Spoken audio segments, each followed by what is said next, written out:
दोस्तों आज का ये वीडियो बहुत ही खास होने वाला है आप सभी के लिए, मेरे सभी प्यारे दोस्तों के लिए। क्योंकि आज के इस वीडियो में हम चर्चा करने वाले हैं नवरात्रि उद्यापन के बारे में कि जो माता की चौकी होती है, कलश होता है, चावल होता है, नारियल होता है, उनका जो श्रृंगार का जो सामान होता है, जो सामग्री होती हैं पूरी, जो जोत होती है, अखंड जोत, का उद्यापन कैसे करें, इन सभी चीज़ों को कैसे हटाएं।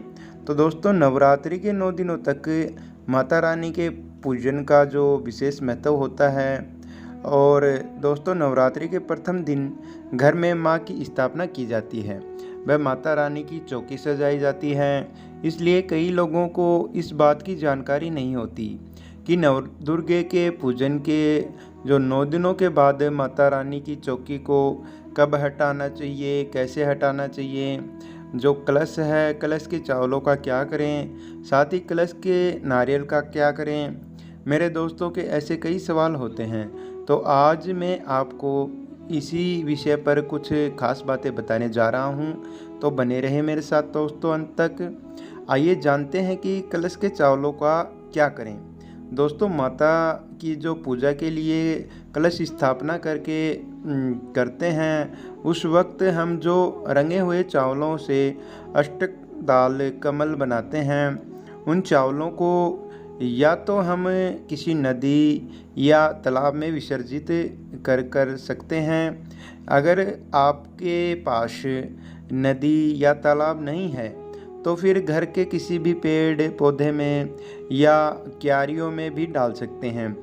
इससे इन्हें चिड़ियाँ और मछलियाँ उन चावलों को खा लेती हैं, जानवर पक्षी उन चावलों को खा लेते हैं। और एक बात का खास ध्यान रखना चाहिए कि पूजा के इन चावलों को इधर उधर ना डालें, किसी की तरह की जो गंदी जगह होती है वहाँ पर ना डालें, गंदगी में ना डालें। दोस्तों अब बात करते हैं कि जो कलश के ऊपर नारियल रखा जाता है उसका क्या करें।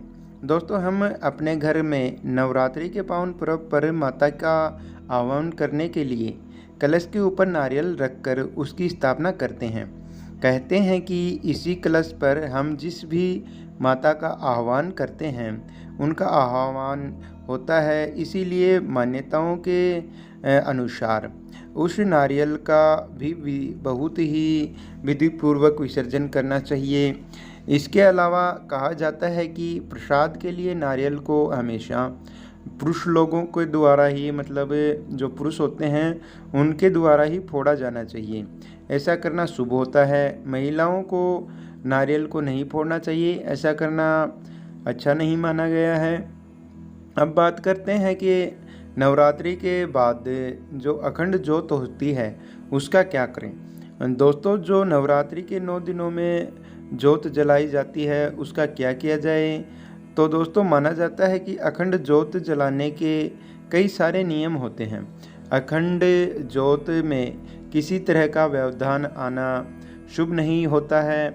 नवरात्रि में जो लोग घर पर अखंड दीपक जलाते हैं उन्हें दीपक का खास ध्यान रखना चाहिए। बहुत से लोगों के मन में यह शंका होती है कि पूजन के बाद अखंड जोत का क्या करें, उन्हें उसका क्या किया जाए कि भगवान के सामने जली हुई जोत को कभी न बुझाएं। दोस्तों हो सके तो उसे एक दोने में रखकर किसी नदी या तालाब में प्रवाहित कर दें, या फिर आप उसे घर पर ही ऐसे ही जलती रहने दें, उसको बुझाएं ना। दोस्तों अब बात करते हैं कि कलश में रखी हुई सुपारी, अक्षत और सिक्के का क्या करें, इन सभी चीज़ों का क्या किया जाए। कलश में रखी सुपारी और अक्षत को कभी भी मान लो कि किसी नदी या तालाब में विसर्जित कर देना चाहिए। और कलश स्थापना करते वक्त जो सिक्का उसमें डाला जाता है उसे आप अपने तिजोरी में रख लें, उसे खर्च ना करें, ऐसा करना शुभ माना जाता है। दोस्तों अब बात करते हैं जो सुहागन की जो सामग्री होती है उसका क्या करें। पूजा में रखी हुई जो सुहागन की चीज़ें होती हैं बेहद ही खास होती हैं, इसलिए इन चीज़ों का ध्यान रखना चाहिए, उनका ध्यान रखें। और जो सुहागन की सामग्री होती है जो सुहागन के 16 श्रृंगार की जो सामग्री है उसको दान करना बहुत ही शुभ होता है दोस्तों। जो सुहागन की सामग्री है उसका दान करना चाहिए। नवरात्रि की पूजा में आप जो सुहागन का सामान माता को अर्पित करते हैं उन्हें दूसरी सुहागनों महिलाओं को दान करना चाहिए और खुद भी अब पहन लेना चाहिए, और साथ ही सबसे सुखी जीवन की और सौभाग्य की कामना करनी चाहिए। दोस्तों अब बात करते हैं कि नवरात्रि का पारण कब और कैसे करें। दोस्तों कई दोस्तों के ये भी सवाल होते हैं कि नवरात्रि का पारण कैसे करें। नवरात्रि पूरे 9 दिनों का त्यौहार होता है और इसीलिए नवरात्रि का व्रत पारण दशमी के दिन करना शुभ हो रहता है। जो लोगों मेरे दोस्त हैं उन्हें 9 दिनों तक व्रत रखते हैं वे नवमी तिथि तक व्रत करके दशमी के दिन व्रत का पारण जरूर करें। दशमी तिथि के दिन गौरी गणेश जी की प्रतिमा के साथ ही सभी विसर्जन उन सभी चीज़ों का विसर्जित की जाने वाली जो चीज़ें होती हैं उनका विसर्जन करें। विसर्जन करने के बाद ही व्रत का पारण करें।